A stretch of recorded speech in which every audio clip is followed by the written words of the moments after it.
بسم اللہ الرحمن الرحیم۔ السلام علیکم ورحمۃ اللہ وبرکاتہ۔ بہت سارے دوستوں نے اصرار کیا کہ سب سے پہلے CBC پر روشنی ڈالیں، اس کی اناٹمی پر روشنی ڈالیں، اس کی پیتھالوجی پر روشنی ڈالیں۔ مطلب یہ کہ اگر کوئی ویلیو نارمل رینج سے کم ہو جائے تو اس کے کیا اثرات ہوں گے یا اس کی کیا وجوہات ہوں گی، اگر نارمل رینج سے کوئی ویلیو بڑھ جائے تو اس کے کیا اثرات یا اس کی کیا وجوہات ہوں گی۔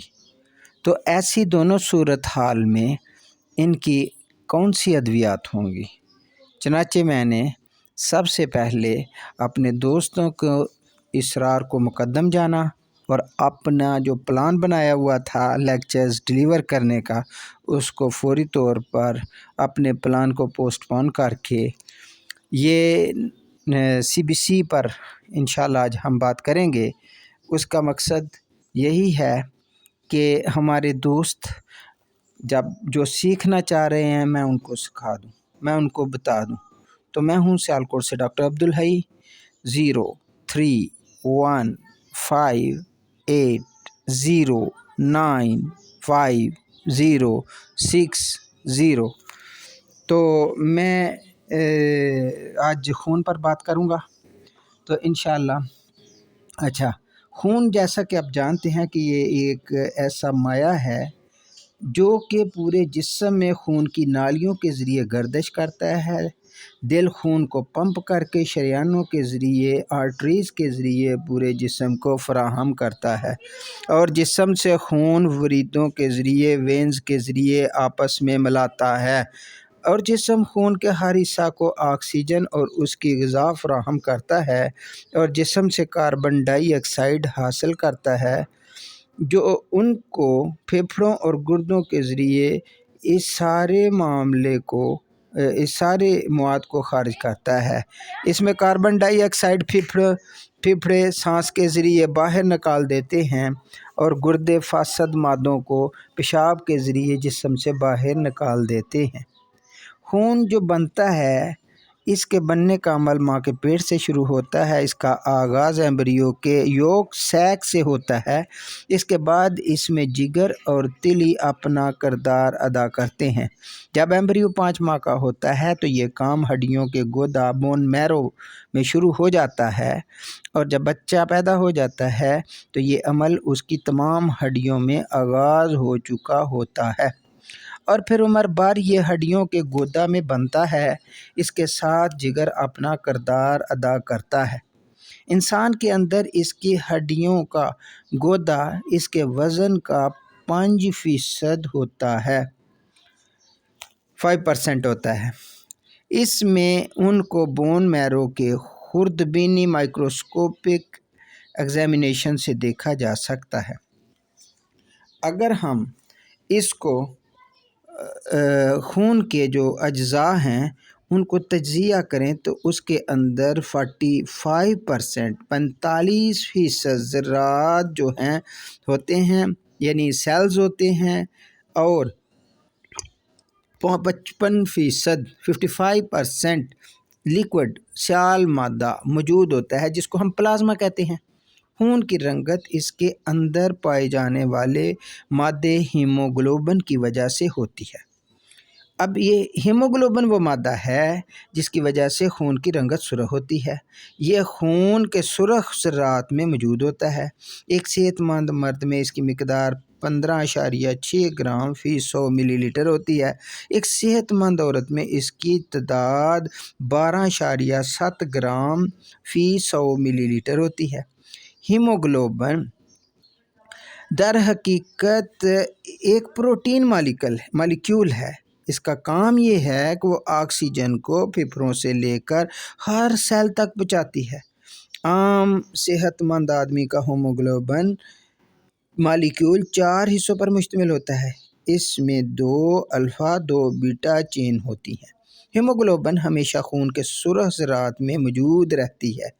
ایک عام خلیے کی اوسط عمر 120 دن ہوتی ہے۔ اب یہ جو سرخ خلیے، سرخ ذرات یا RBCs کہلاتے ہیں، ریڈ بلڈ سیلز کہلاتے ہیں، تو یا اس کو ریڈ بلڈ کارپسلز بھی کہتے ہیں، تو ان کو ان کا دوسرا نام جو ہے ان کا ایریتھروسائٹس ہے۔ ان کی شکل ایک پلیٹ کی طرح ہوتی ہے، ان کی طرح شکل ایک پلیٹ کی، یہ آپ شکل میں بھی دیکھ رہے ہیں کہ اس طرح یہ پلیٹ کی شکل ہوتی ہے، اور یہ درمیان سے پتلے، آپ دیکھ سکتے ہیں کہ کناروں سے موٹے ہیں اور درمیان سے پتلے ہیں، یہ تصویر ویڈیو میں دیکھ سکتے ہیں، پتلے اور کناروں سے موٹے ہوتے ہیں۔ ان کی عمر 120 دن ہوتی ہے۔ RBCs کے اندر نیوکلس نہیں ہوتا، سیل کے سائز جو ہوتا ہے اس کی رنگت ایک مادے ہیموگلوبن کی وجہ سے سرخ ہوتی ہے۔ ہیموگلوبن میں لوہے کا ایک مرکب اور ایک جس میں پروٹین بھی ہوتی ہے، گلوبن لوہا اور ایک پروٹین گلوبن ہوتی ہے۔ جس وقت RBCs میں آکسیجن کی مقدار زیادہ ہو تو یہ سرخ نظر آتے ہیں، اور جب ان میں کاربن ڈائی آکسائڈ کی مقدار زیادہ ہو تو اس وقت یہ نیلے رنگ کے نظر آتے ہیں۔ آپ زبان کو الٹا کر کے دیکھیں تو آپ کی زبان کے نیچے دو طرز کی نالیاں ہیں، ایک سرخ اور نیلی۔ نیلی کیا ہیں؟ نیلی وہ ہیں جن میں آکسیجنیٹڈ بلڈ ہے اس میں، ان نالیوں میں، جس کی وجہ سے وہ ہمیں سرخ نظر آ رہی ہیں۔ اس کے مقابلے میں جو نیلی ہیں اس میں ڈی آکسیجنیٹڈ بلڈ ہے، جس کی وجہ سے وہ بلو وینز نظر آتی ہیں۔ سرخ RBCs یا سرخ ذرات یا RBCs باریک نالیوں سے گزرنے کی صلاحیت رکھتے ہیں۔ خون میں ان کی تعداد 45 سے 55 لاکھ فی کیوبک ملی لیٹر ہوتی ہے۔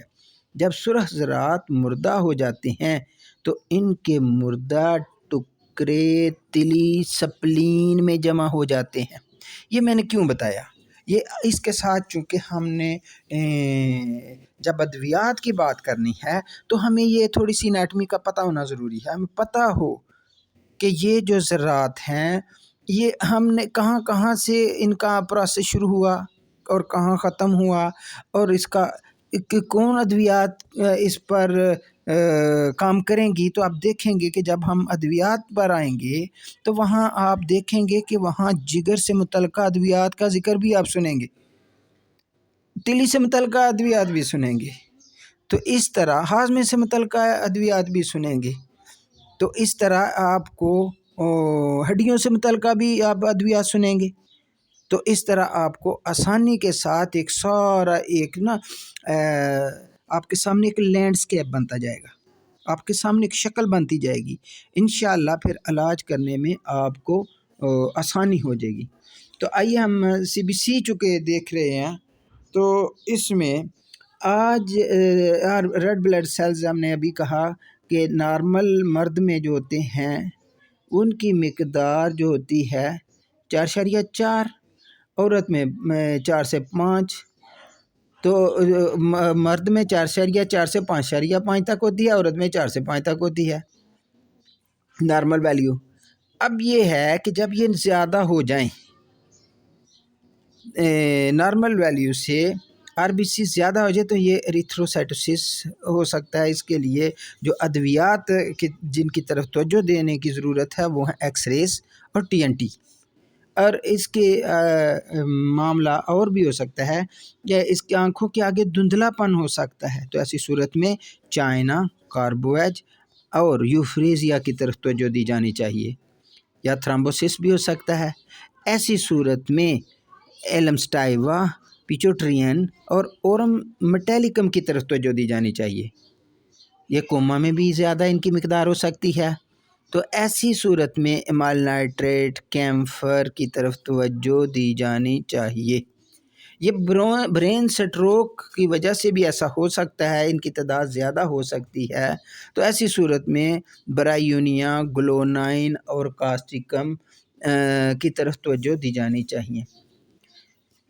اگر یہ نارمل لیول سے کم ہو جائیں تو پھر اس کی وجہ یہ ہوتی ہے کہ یہ یہاں انیمیا ہو سکتا ہے۔ اس کے لیے فیرم میٹیلکم، فیرم فاس اور زنکم کی طرف توجہ دی جانی چاہیے۔ اگر لو بی پی ہو تو بھی یہ سی بی سی کی یہ آر بی سیز کی جو کمی ہے اس کی وجہ سے ہو سکتا ہے۔ تو لو بی پی آرسینک، کاربویج اور اوپیم کی طرف توجہ دی جانی چاہیے۔ اس کی وجہ کمزوری بھی ہو سکتی ہے، برائیونیا، لیسیتھین، چائنا کی طرف توجہ دی جانی چاہیے۔ O2 کی کمی سے بھی ایسا ہو سکتا ہے کہ ان کی تعداد جو ہے نارمل رینج سے کم ہو جائے، تو ایسی صورت میں کاربویج، سپیڈوسپرمیا اور میگنم کی طرف توجہ دی جانی چاہیے۔ ابھی ہم بات کر رہے تھے ہیموگلوبن، تو اب جب ہم سی بی سی کی رپورٹ دیکھتے ہیں تو وہاں ایچ بی ہیموگلوبن بھی ہوتا ہے۔ جب ہیموگلوبن کی نارمل مقدار کو ہم دیکھتے ہیں تو مرد میں 13.5 سے 16.5 تک ہونی چاہیے، اس کے مقابلے میں عورت میں 12 سے 15 ہونی چاہیے۔ تو اگر یہ زیادہ ہو تو یہ ہیموگلوبن بہت زیادہ ہو تو اس کی وجہ جو ہو سکتی ہے وہ خون میں کینسر کی صورت میں یہ بڑھ سکتی ہے۔ تو ایسی صورت میں کارسینوسن، میتھوٹریکزیٹ کی طرف توجہ دی جانی چاہیے۔ دل کے بعض خاص امراض میں بھی ایسا ہو سکتا ہے تو کریٹیگس، کیکٹس اور ڈیجیٹلس کی طرف توجہ دی جانی چاہیے۔ پھپھروں کے امراض میں بھی ایسا ہو سکتا ہے تو ایسی صورت میں اینٹمٹاٹ، سٹانم اور جسٹیشیا کی طرف توجہ دی جانی چاہیے۔ اگر یہ جو ایچ بی جو ہے نارمل رینج سے کم ہو جائے تو اس کی وجہ یہ ہو سکتی ہے کہ یہ خون کے ضائع ہونے کی وجہ سے ایسا ہوا ہو، تو ایسی صورت میں چائنا، فیرم فاس اور فیرمٹیلیکم کی طرف توجہ دی جانی چاہیے۔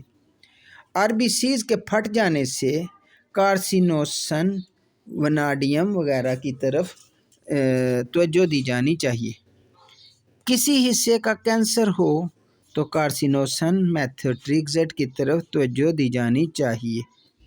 خون نہ بننے سے اے پلاسٹک انیمیا ہونے کی وجہ سے بھی ایسا ہو سکتا ہے، تو ایسی صورت میں ایکس ریز اور وناڈیم کی طرف توجہ دی جانی چاہیے۔ سینتھس کی طرف توجہ دی جانی چاہیے۔ ایچ بی کی کمی ٹی بی کی وجہ سے بھی ہو سکتی ہے تو ٹیوبرکلینم، بسیلینم پر توجہ دی جانی چاہیے۔ یہ ایچ بی میں کمی گردے کی خرابی کی وجہ سے بھی ہو سکتی ہے تو ایسی صورت میں ایلسیرم، زنجیبر، ویسیکیریا کی طرف توجہ دی جانی چاہیے۔ جگر کی خرابی کی وجہ سے بھی ایچ بی میں کمی ہو سکتی ہے تو ایسی صورت میں کارڈسمار، چیلیڈونیم اور چنینتھس کی طرف توجہ دی جانی چاہیے۔ B12 اور فولک ایسڈ کی کمی کی وجہ سے بھی اس میں کمی کی وجہ سے بھی ایسا ہو سکتا ہے تو ایسی صورت میں فیرم فاس، ایسیٹک ایسڈ اور فیرمٹیلیکم کی طرف توجہ دی جانی چاہیے۔ اگر فلاد کی کمی ہو تو فیرمٹیلیکم، فیرم فاس اور کلکیریا فاس کی طرف توجہ دی جانی چاہیے۔ یہ ایسا نامناسب غذا کی وجہ سے بھی ایچ بی کی نارمل رینج میں کمی ہو سکتی ہے تو ایسی صورت میں یعنی نامناسب غذا یعنی جس کو ہم کہتے ہیں نا میل نیوٹریشن، تو ایسی صورت میں بھی یہ واقعہ ہو سکتی ہے میل نیوٹریشن کی طرح وجہ سے، نامناسب غذا کی وجہ سے۔ تو ایسی صورت میں نامناسب غذا کی بسیلینم، الفلفا، کلکیریا فاس کی طرف توجہ دی جانی چاہیے۔ تو میرا خیال ہے اٹس انف فار ٹوڈے، انشاءاللہ باقی پھر کریں گے۔ اس کا میرا خیال ہے کہ زیادہ لمبا لیکچر ہو گیا تو پھر آپ کو یاد رکھنا مشکل ہو جائے گا، لہٰذا اس کی باقی قسط جو ہے اگلے لیکچر میں ہوگی۔ اس میں ہم انشاءاللہ ایچ سی ٹی جو آپ جس طرح آپ کے نارمل کوئی سی بی سی کی رپورٹ دیکھتے ہیں تو ان میں یہی چیزیں دیکھتے ہیں نا، SCT دیکھتے ہیں، MCH دیکھتے ہیں، MCV دیکھتے ہیں، MCHC دیکھتے ہیں، تو ان سب پر وغیرہ وغیرہ ان سب پر ہم انشاءاللہ اگلے لیکچر پر بات کریں گے۔ یہ بہت زیادہ لمبا ہو جائے گا تو پھر آپ کو یاد رکھنے میں دقت ہوگی، تو اب تک کے لیے میرا خیال ہے اتنا ہی کافی ہے۔ السلام علیکم ورحمۃ اللہ وبرکاتہ۔ میں ہوں سیالکوٹ سے ڈاکٹر عبدالحی۔ 031580950660۔ السلام علیکم۔